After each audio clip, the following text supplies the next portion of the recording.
You know, for those of us who have been raised in the church or were around the church at all, this is a really important question for anyone who struggled with disordered eating. The reality is, fasting is considered to be a very important spiritual discipline, and it's one that I know I heard a lot about when I was growing up. So you're asking a super great question. There's two things I want to talk to you about. First, yes, God can give you the strength to get through it. Okay? Scripture tells us that through Christ we can do all things. But there's another thing to consider. You are expressing that you know that you have a vulnerability to being triggered by not having a regular eating pattern. Okay, so if you know that you have that vulnerability, I want to give you another scripture to think about.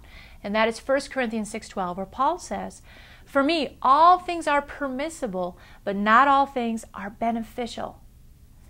It may not be beneficial for your well-being for you to go on this fast, at least if it's a food fast. And that's another thing for you to think about. Just because the church may be talking about a food fast doesn't mean that that's the only way that you can participate in this process at your church.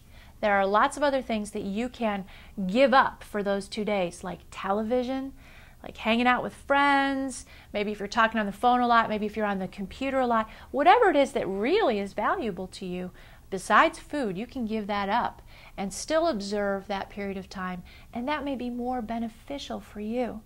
So give yourself the permission to go for what is more beneficial and what allows you to continue walking in the freedom that God is giving you. I guarantee you, He is more interested in you walking out in that freedom than in trying to fit into any rigid rules, even if it's under the guise of being spiritual.